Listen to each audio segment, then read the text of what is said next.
सो हमको तो उसके हिसाब से काम करना है। Good morning everyone. Yes, see the topic that we are going to do today. ध्यान से सुनना, आपके हाथ में कॉपी पेन होना चाहिए, जो मैं लिखती जा रही हूँ प्लीज लिखते जाना, ठीक है। देखो अभी तक आपने क्या किया, अभी तक आपने ग्रॉस टोटल इनकम कैलकुलेट करना सीखा है। Okay, gross total income calculate करना सीखा है। कैसे? देखो अभी तक मैंने किया name of the SSC. Let us assume I am taking myself as SSC. Okay, assessment year, previous year, residential status, legal status, ये सब हमने नॉर्मल किया, ये सब आपने सीखा। अब मैंने इसमें क्या किया, पहले कैलकुलेशन चालू किया। नंबर 1 पहला मेरा कैलकुलेशन था under salary, income from salary, college से जो सैलरी मिलती है मैंने कैलकुलेट की।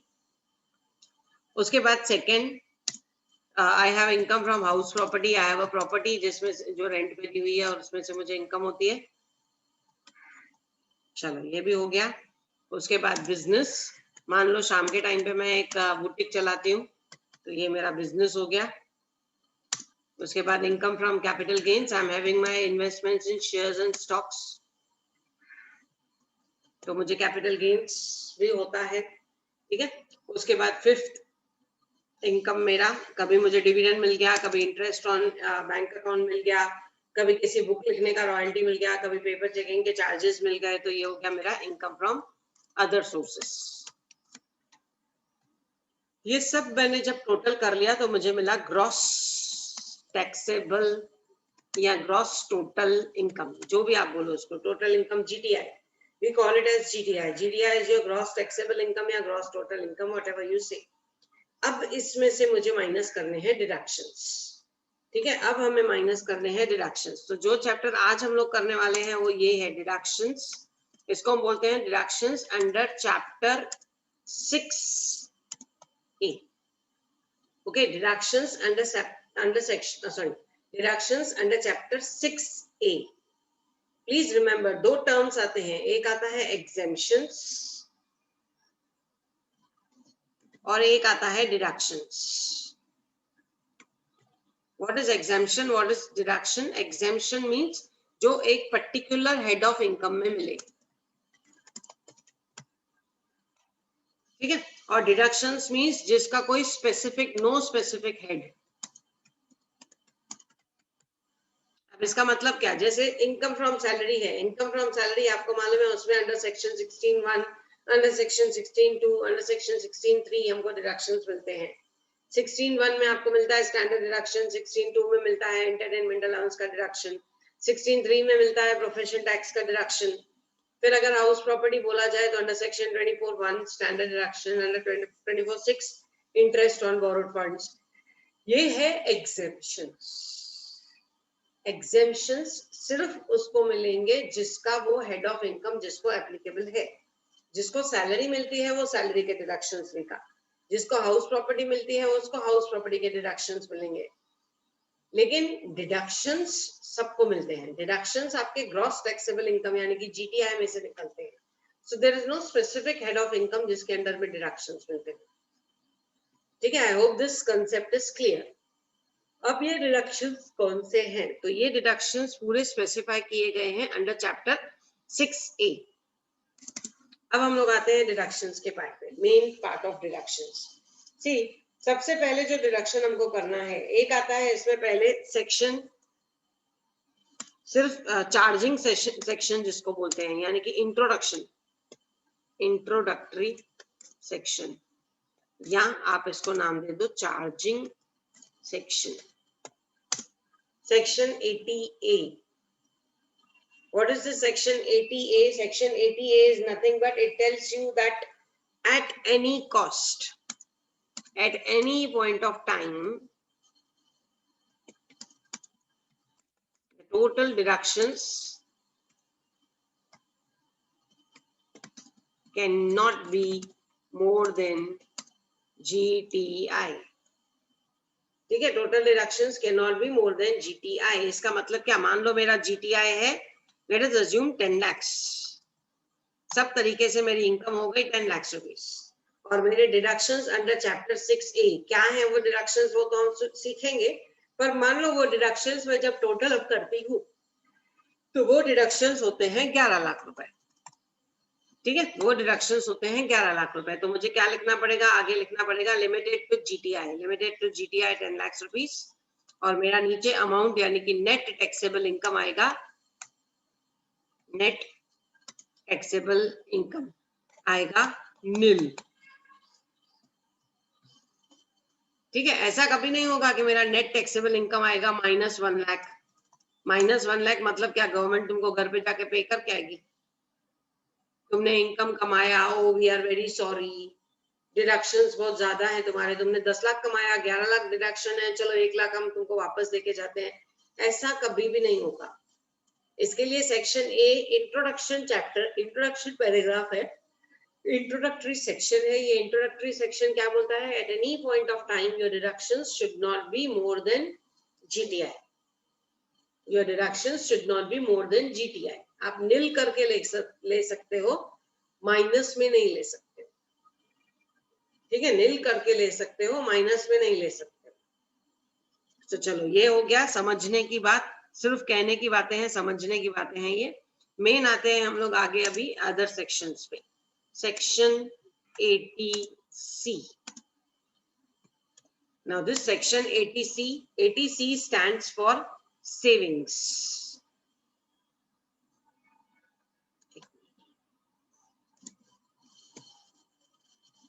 Income from savings.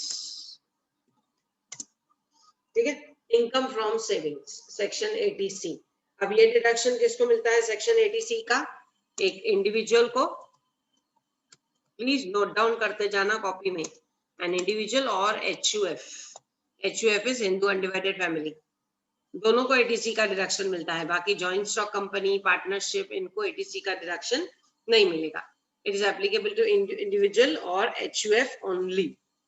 कौन से सेविंग्स की बात हम यहाँ पे कर रहे हैं, तो सबसे पहले आता है LIC। आप LIC में पैसा डालते हो तो आपको डिडक्शन मिलता है, जो भी प्रीमियम हम लोग पे करते हैं उसका हमको डिडक्शन मिलता है LIC। उसके बाद अब इसमें नाम है अलग अलग, डेफर्ड एन्यूटी, ये फंड्स के नाम है, इनको दिमाग मत लगाना, खाली सुन लेना कि ये अगर इसमें हमने पैसा डाला तो हमको डिडक्शन मिलता है। सो LIC हो गया, डेफर्ड एन्यूटी हो गया। उसके बाद है आपका कॉन्ट्रीब्यूशन टू PF। वो PF कोई भी होने दो, PPF होने दो, SPF होने दो, RPF होने दो। SPF is statutory provident fund, RPF is recognised provident fund, PPF is public provident fund. ये सब मैंने आपको बताया था जब हमने सैलरी चैप्टर किया था। सो प्रोविडेंट फंड में आप जो भी पैसा डालते हो वो भी 80C के अंडर डिडक्ट होके मिलता है। उसके बाद एक आता है सुपर एन्युएशन फंड। ये सब क्या है, ये सब नाम है, ज्यादा दिमाग लगाने की जरूरत नहीं है, ये सब नाम है। ओके, सुपर एन्युएशन फंड हो गया। उसके बाद नेशनल सेविंग सर्टिफिकेट, जो पोस्ट ऑफिस इशू करती है। अगर आपने नेशनल सेविंग सर्टिफिकेट में इन्वेस्टमेंट किया है तो आपको डिडक्शन मिलेगा। उसके बाद unit linked insurance plan, UTI वगैरह के आते हैं, आप लोगों ने ऐड देखा होगा यूलिप प्लान। सो यूलिप प्लान में अगर पैसा डाला तो आपको डिडक्शन मिलती है। उसके बाद धन रक्षा, धन रक्षा छोटे बच्चों के लिए स्कीम बनाया गया, मोदी जी ने ये स्कीम बनाया था। सो अगर आप उसमें इन्वेस्टमेंट करते हो तो naturally you will get deduction. उसके बाद जीवन धारा, जीवन अक्षय, ये सब LIC पॉलिसीज हैं। ये सिर्फ सुना रही हूँ मैं तुम लोग को, याद जस्ट ऐसा सुन लो एक कान से कि ये सब में अगर हमने पैसा डाला तो हमको डिडक्शन मिलता है अंडर सेक्शन 80C। ओके, उसके बाद next you have is equity linked saving scheme. Equity shares में पैसा या फिर सेविंग्स में, जब तक आपने मार्केट में इन्वेस्टमेंट नहीं किया है तब तक वो पैसा आपके ELSS अकाउंट में रहता है, आपको उसके ऊपर भी ब्याज मिलता है। ओके, सो ELSS स्कीम है। Then pension fund,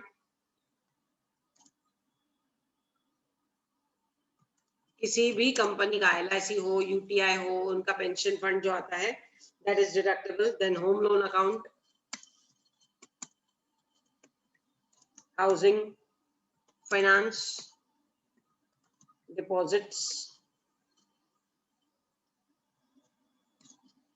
infrastructure bonds, कोई भी पर्टिकुलर बॉन्ड्स होगा, या फिर ट्यूशन फीस,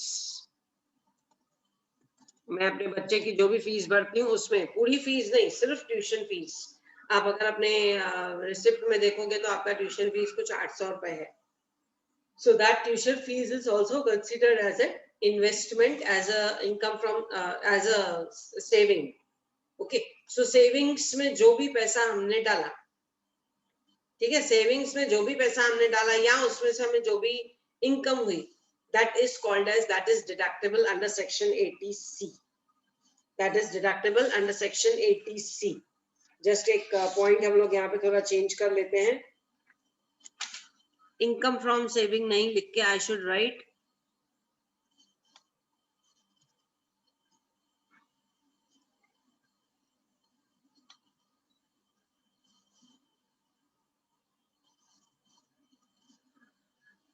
ओनली सेविंग्स।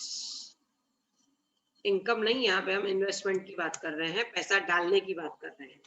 सो अगर आपने इनमें से किसी में भी पैसा डाला, किसी में भी पैसा डाला तो आपको डिडक्शन मिलता है under section 80C।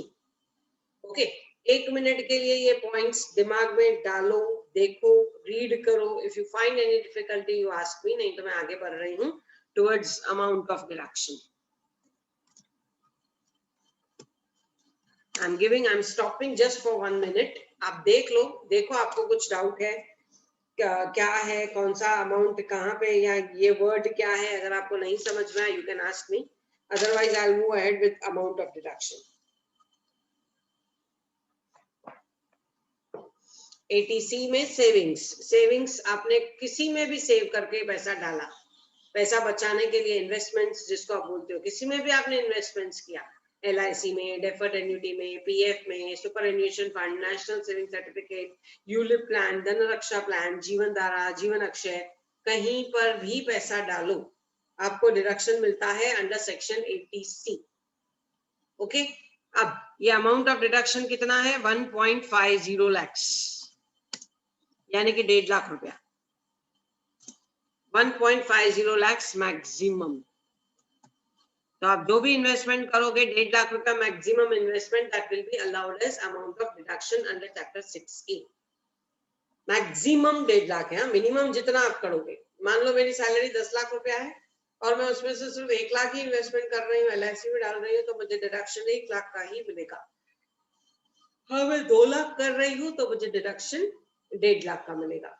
Mutual funds वगैरह में लोग पैसा डाल के रखते हैं, इन्वेस्टमेंट्स करते हैं, और ये डिडक्शन क्यों दिया गया है? जस्ट अंडरस्टैंड, ये सेविंग्स जो है आपकी, अब आप कमा रहे हो, आप सेविंग कर रहे हो, ये आपको डिडक्शन मिल रहा है। एक क्या बोलते हैं ना, एक अट्रैक्शन है कि तुम जमा करो डिडक्शन मिलेगा, जमा करो डिडक्शन मिलेगा, ठीक है। लेकिन बुढ़ापे में जब इसका पैसा आएगा, LIC वगैरह का पैसा आएगा, तो आप गवर्नमेंट के ऊपर या किसी और के ऊपर बोझा नहीं बनोगे, सोसाइटी के ऊपर आप बोझा नहीं बनोगे। At the time when you will not B fit for working, all these savings will help you.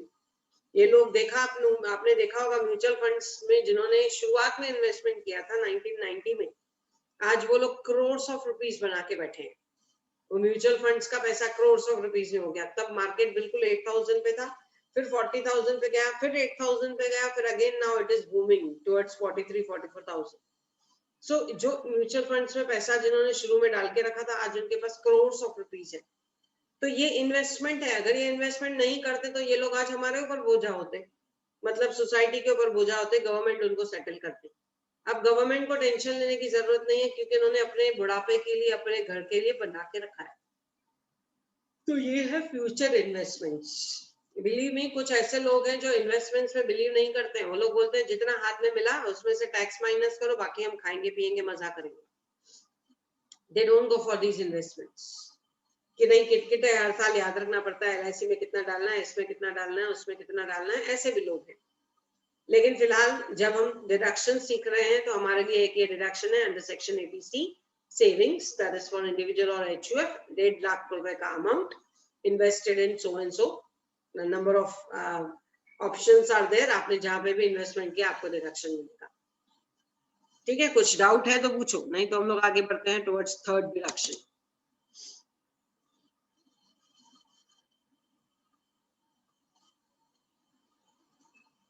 Yes,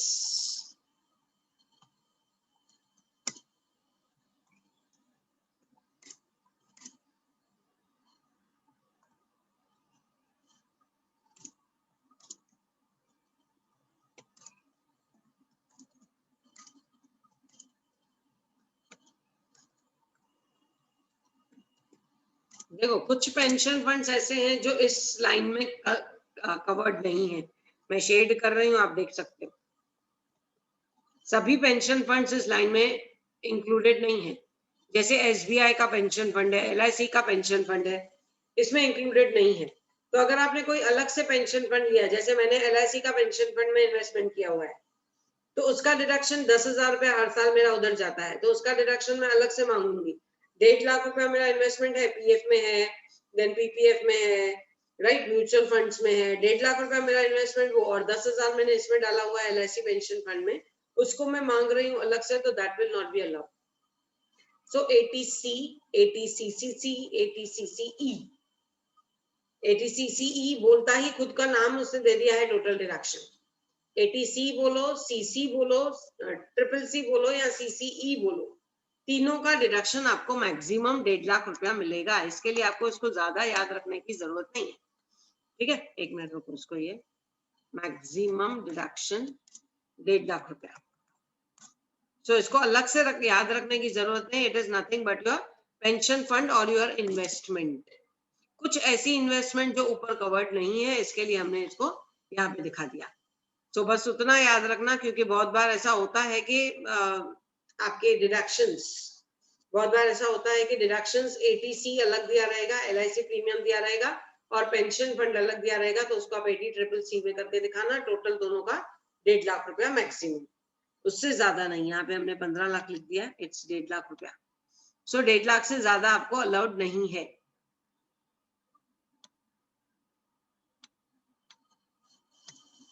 ठीक है। अब नेक्स्ट डिडक्शन जो आता है, जो मीनिंगफुल डिडक्शन है, यहाँ जो चेंज्ड है, that is under section 80D।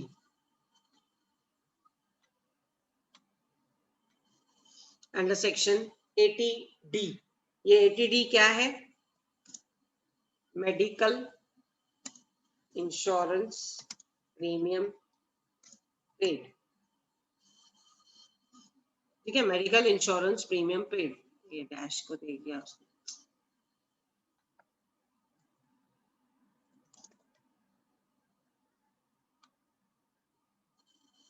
Okay, so it is for medical insurance premium paid, section 80D। Second आपका मेन डिडक्शन, आप ऐसा समझो 80C पहला था, 80 ट्रिपल सी कुछ नहीं, उसी का पार्ट है, सो उसके ऊपर आपको अलग से दिमाग नहीं लगाना है। 80C, 80D, 80D is for medical insurance premium paid.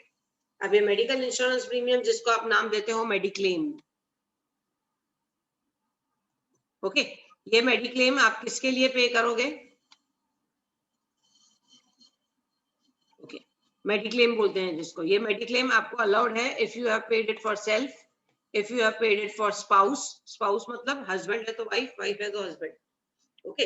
If you have paid for dependent children, dependent children मतलब 18 साल तक, और लड़की डिपेंडेंट कब तक होती है, बेटी डिपेंडेंट कब तक होती है, जब तक उसकी शादी नहीं होती है। So they are considered as dependent children और डिपेंडेंट पेरेंट्स।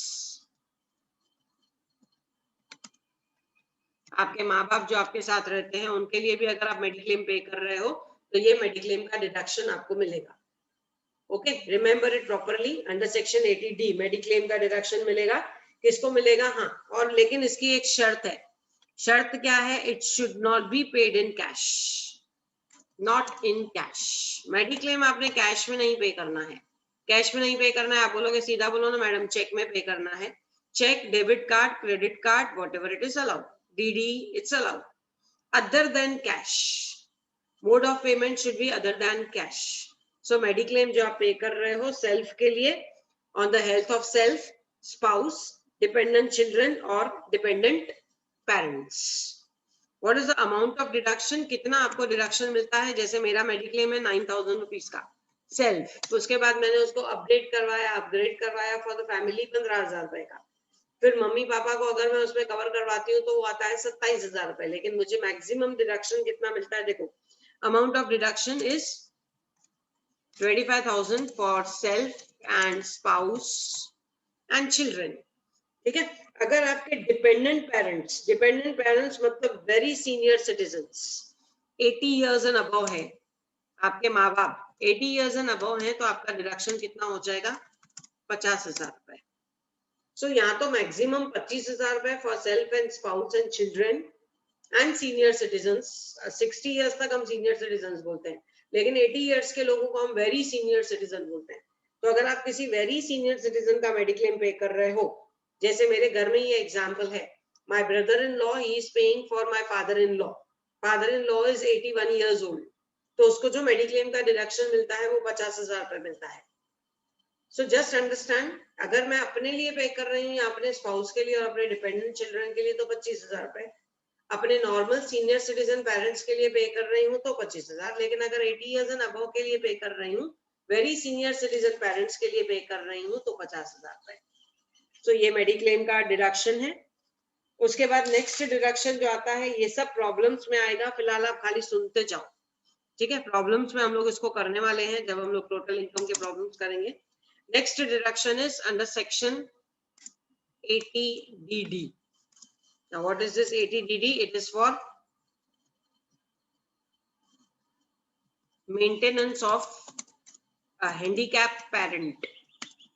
मेडिक्लेम तो बीमारी के लिए है, ठीक है, ओके, मेडिक्लेम बीमारी के लिए है, लेकिन अगर मेरा कोई पेरेंट हैंडीकैप है, अगर मेरा कोई बच्चा हैंडीकैप है, तो उसके लिए तो मुझे एक्स्ट्रा पेमेंट करनी पड़ेगी। It is not only about mediclaim, mediclaim तो हॉस्पिटलाइजेशन वगैरह के लिए होता है, लेकिन अगर मैं कंटिन्यूअस किसी हैंडीकैप पेरेंट को मेंटेन कर रही हूँ, उसका रोज का खर्चा रहेगा, उसके एक्सरसाइजेस रहेंगे, उसके लिए व्हील चेयर वगैरह लगेगी, उसके लिए आया मेड वगैरह लगेगी, उन सब का खर्चा वो कहाँ से मुझे रिकवर होगा?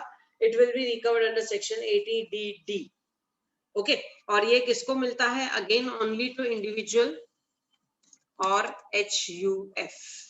इंडिविजुअल या HUF को मिलता है। ये पैसा अपने लिए नहीं, ये पैसा आपको आपके हैंडीकैप डिपेंडेंट के लिए मिलेगा। जो भी आपका डिपेंडेंट पेरेंट है या कोई बच्चा है, स्पाउस है, चाइल्ड है, उनके लिए मिलेगा। What will be the amount of deduction? Amount of deduction will B, जो भी आप उसका मेडिकल ट्रीटमेंट करते हो, amount of deduction will be 75,000 for 40% for normal disability. अगर नॉर्मल हैंडीकैपनेस है तो 75,000, और अगर सिवियर डिसेबिलिटी है, सिवियर डिसेबिलिटी मतलब more than 80%, more than 80% handicap a person, then the deduction will be 1,25,000। सीधा सीधा 1.25 लाख रुपए तक आपको डिडक्शन मिलता है अगर मोर देन 80%। प्लीज रिमेंबर, हैंडीकैपनेस कभी भी 100% हो जरूरी नहीं है। जिसको नहीं दिखाई देता है, कभी कभी ऐसा होता है कि दूर का नहीं दिखाई देता है, I am a partially handicap person. कभी कभी ऐसा होता है विकलांग के सर्टिफिकेट्स निकलते हैं, उन सर्टिफिकेट्स में परसेंटेज लिखा रहता है। Please, I am very sorry, सुबह सुबह ये बातें हम लोग को एक्चुअली नहीं करनी चाहिए। Let everybody be fit and fine. लेकिन अगर मान लो मेरे घर में कोई ऐसा हैंडीकैप पर्सन है जिसके पास मोर देन 80% सिवियर डिसेबिलिटी का लेटर है और उसका मैं कंटिन्यूअस खर्चा कर रही हूँ, क्योंकि हैंडीकैप का खर्चा तो होता ही होता है। आपको उसको कोई सपोर्टर लेना पड़ेगा, उसको कुछ चलने के लिए स्टिक लेनी पड़ेगी, या फिर मेंटेनेंस के लिए उसकी गाड़ी लेनी पड़ेगी, व्हाटएवर जिस प्रकार का उसका हैंडीकैपनेस रहेगा। उसको अगर सुनाई नहीं देता है तो you have to give hearing aid, दिखाई नहीं देता है तो वो जो आपका राइटिंग पैड आता है वो सब आपको देना पड़ेगा उसको। सो कंटिन्यूअस उसके मेंटेनेंस के लिए या तो 75,000 अगर नॉर्मली डिसेबल्ड है, अगर उससे ज्यादा है यानी कि सिवियर डिसेबिलिटी है मोर देन 80% तो 1.25 लाख रुपए, 1.25 लाख रुपए तक आपका उसको डिडक्शन मिलता है। मीन्स आपका जो भी इनकम है उसमें से आपको माइनस होके मिलेगा।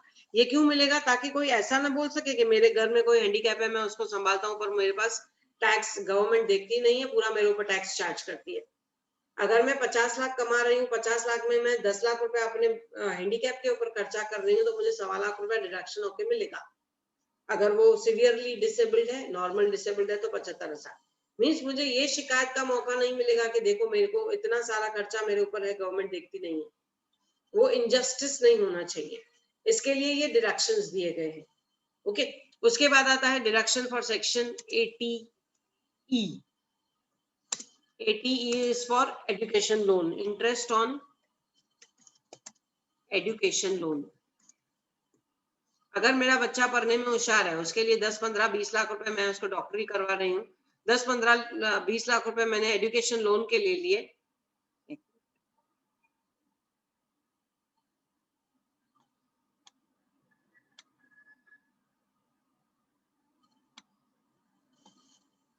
यस, अगर 10-15-20 लाख रुपए मैंने एजुकेशन लोन के ले लिए, एक मिनट, यस, तो मैंने एजुकेशन लोन के ले लिए और उसका मैं इंटरेस्ट पे कर रही हूँ, तो that will also be deductible. मैं ऐसे नहीं बोलूंगी कि मेरी सैलरी लिमिटेड है, इतना टैक्स लगता है, मैं लोन कहाँ से लूं, ब्याज कहाँ से भरूं। आप ब्याज बढ़ो, उसका भी आपको डिडक्शन मिलेगा, बशर्ते वो अमाउंट एजुकेशन के लिए ही यूज किया जा रहा है। ओके, बशर्ते, ऐसे नहीं वो पैसा आप निकालो और उसके बाद यूज उसको कहीं और करो, वो नहीं होना चाहिए।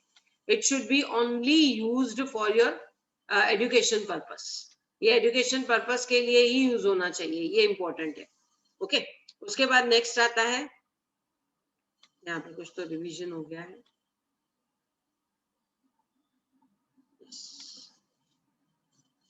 सो पर्टिकुलरली एजुकेशन के लिए, वो एजुकेशन आप किसका लोगे, स्पाउस, चिल्ड्रन, सेल्फ, इसके लिए भी आप ले सकते हो, अपने लिए, अपने बच्चे के लिए, अपनी वाइफ के लिए, कोई भी यूज कर सकता है उस मनी को। उसका जो भी आप ब्याज बढ़ोगे वो आपको डिडक्शन करके मिलेगा। उसके बाद नेक्स्ट आता है section PTA, it is about interest on savings, bank savings. अगर मेरा बैंक में सेविंग अकाउंट है तो मुझे जो इंटरेस्ट मिलता है that is deductible under section 80 TTA, sorry 80 लिखना भूल गया, अंडर सेक्शन 80 TTA हमको डिडक्शन मिलता है अंडर सेक्शन 80 TTA। और ये डिडक्शन कितना मिलता है, जो भी मेरा ब्याज मिला मुझे, अगर 10,000 से ज्यादा मिला तो उसके ऊपर टैक्स लगेगा। So maximum 10,000 rupees is allowed है। और जैसे मुझे 10,000 रुपीज अलाउड है, वैसे अगर मेरे घर में कोई सीनियर सिटीजन है और उसके अकाउंट में पैसा है तो उसको इंटरेस्ट मिलेगा, deduction on fix, interest on fix deposits. आपको मालूम है जो बड़े बुजुर्ग हैं वो फिक्स डिपॉजिट्स में पैसा रख देते हैं, 50,000 रुपए तक जो उनको ब्याज मिल रहा है दैट इज डिडक्टेबल। ओके, उसका डिडक्शन मिलेगा, उससे ज्यादा जो भी ब्याज मिल रहा है उसके ऊपर टैक्स लगेगा। सेविंग अकाउंट में 10,000 रुपए तक, फिक्स डिपॉजिट्स में 50,000 रुपए तक, लेकिन ये किसके लिए है, ओनली फॉर सीनियर सिटीजन्स। 10,000 रुपए सबके लिए है, फॉर ऑल एसएससीज, और 50,000 रुपए ओनली फॉर सीनियर सिटीजन्स, क्योंकि यही लोग फिक्स डिपॉजिट में पैसा रखते हैं। जवान लोगों के हाथ में पैसा होगा तो they will start with some business. Okay, और गवर्नमेंट चाहेगी भी नहीं कि आप फिक्स डिपॉजिट में रख दो। So this is about your 80 TTA, 80 TTB। और उसके बाद लास्ट डिडक्शन आता है सेक्शन 80U। हमने पढ़ा about maintenance of handicap parent, fifth point देखो सेक्शन 80DD। लेकिन मान लो मैं खुद हैंडीकैप हूँ, सेल्फ हैंडीकैप, तो फिर क्या, मैं बिजनेस करने वाली खुद हैंडीकैप हूँ अगर, तो मुझे भी तो मेरे बिजनेस पे, सॉरी, मुझे भी तो मेरे हैंडीकैपनेस पे खर्चा करना पड़ेगा। सो उस केस में मुझे डिडक्शन मिलेगा for myself. For myself deduction कैसे मिलेगा, same deduction, amount will be 75,000 for normal disability, normal handicapness, और अगर उससे ज्यादा है यानी कि 80% और more, then the deduction is 1,25,000। Okay, I hope you understand. अगर 80% से ज्यादा मुझे डिसेबिलिटी है, मुझे दिखाई नहीं देता है, तो मुझे डिडक्शन मिलेगा 1.25 लाख रुपए, क्योंकि नेचुरली हैंडीकैप है तो खर्चा होगा ही होगा, और उस खर्चे का हमको डिडक्शन बढ़ के ही मिलता है। सो ये है आपके पर्टिकुलर डिडक्शंस जो आपने किए, ये डिडक्शंस आपको ध्यान में रखने हैं।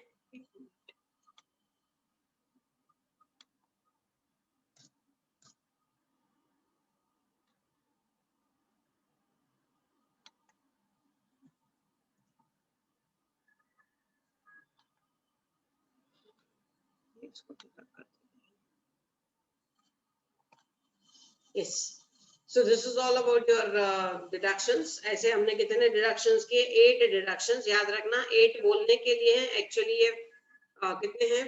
First one 80A is not at all important, वो खाली इंट्रोडक्शन है।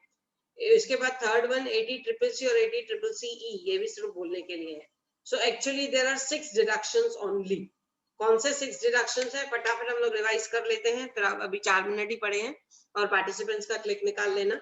And see that you understand, ध्यान से सुनते जाओ, मैं वापस रिवाइज कर रही हूँ। एक डिडक्शन है सेक्शन 80C का, जो भी आप इन्वेस्टमेंट्स करते हो, मैक्सिमम इन्वेस्टमेंट्स 1.5 लाख रुपया। ओके, उसके बाद है 80CCC पेंशन फंड्स के लिए अलग से खाली दिखाते हैं, नाम दिखाते हैं 80CCC का है, वो 80C का ही पार्ट है। उसके बाद 80D is for mediclaim, mediclaim for spouse, self dependent children, dependent parent. Normal tenancy 25,000 rupees आपको मैक्सिमम डिडक्शन मिलेगा, लेकिन अगर आपके parents senior, very senior citizen है, 80 साल या उससे ज्यादा उनकी उम्र है और आप उनका मेडिक्लेम पे कर रहे हो, तो 50,000 रुपए आपको डिडक्शन मिलेगा। उसके बाद नेक्स्ट आता है section 80DD। 80DD is for the maintenance of handicap parent. अगर कोई पेरेंट आपका हैंडीकैप है, तो ये इंडिविजुअल या HUF के केस में होता है। अगर कोई पेरेंट हैंडीकैप है, नॉर्मल हैंडीकैप है और आप उसका ट्रीटमेंट का खर्चा कर रहे हो, तो 75,000 रुपए डिडक्शन। लेकिन अगर सिवियर डिसेबल्ड है 80% and more, then the deduction will be 1,25,000। उसके बाद section 80E, it is about interest on education loan. आप एजुकेशन सेल्फ के लिए लो लोन, स्पाउस के लिए लो या किसी चाइल्ड के लिए लो, खाली इतना शर्त है उसमें, जितना भी आपने इंटरेस्ट पे किया वो डिडक्शन रहेगा, पर शर्त इतनी है कि एजुकेशन लोन एजुकेशन के लिए ही यूज होना चाहिए, लेके बेटी की शादी कर दी वो नहीं होना चाहिए। उसके बाद section 80TTA is about saving bank account. Saving bank account में से जो ब्याज मिलता है, मैक्सिमम 10,000 रुपए डिडक्शन है, उससे ज्यादा मिला तो टैक्सेबल है। उसके बाद सीनियर सिटीजन के लिए 50,000 रुपए तक का ब्याज अलाउड है on fix deposits under section 80DD। उससे ज्यादा मिलेगा तो naturally they will be chargeable to tax, पूरे साल का ये ब्याज। उसके बाद section 80U। Section 80U it is about self handicapness. अगर SSC खुद हैंडीकैप है तो 75,000 रुपए फॉर द नॉर्मल हैंडीकैपनेस, 80% और more if the deduction is 1,25,000। अगर 80% या उससे ज्यादा हैंडीकैप है तो 1.25 लाख रुपए तक डिडक्शन मिलती है। सो ये आपका डिडक्शंस। कुछ डाउट है तो पूछो, एल्स जब हम प्रॉब्लम करेंगे तो you will understand it more. If you have any doubt, please you can ask.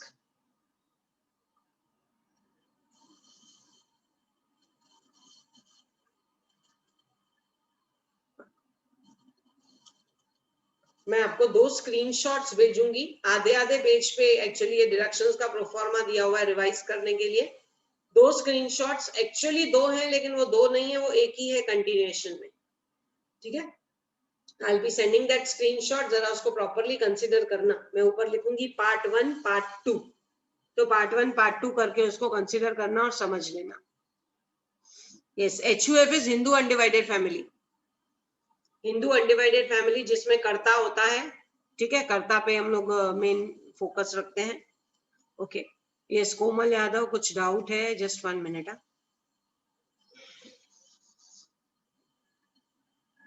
हाँ, अनम्यूट करो कोमल, बोलो। मैम वो जो सेल्फ हैंडीकैप है वो सेल्फ अर्नर भी होना चाहिए ना, तभी उसको डिडक्शन मिलेगा? क्या होना चाहिए? सेल्फ, मतलब वो अर्नर होना चाहिए ना? Yes obviously. SSC इनकम में से ही तो डिडक्शन मिलेगा ना, इनकम नहीं होगी तो फिर कहां से डिडक्शन लोगे? यस, अर्नर होना चाहिए। खुद में अगर कुछ प्रॉब्लम है, अगर अपना मेंटेनेंस का पैसा जा रहा है हैंडीकैपनेस का, तो डिडक्शन मिलता है 80U में। किसी और को मेंटेन कर रहे हो, घर में कोई हैंडीकैप पेरेंट है, तो 80DD में।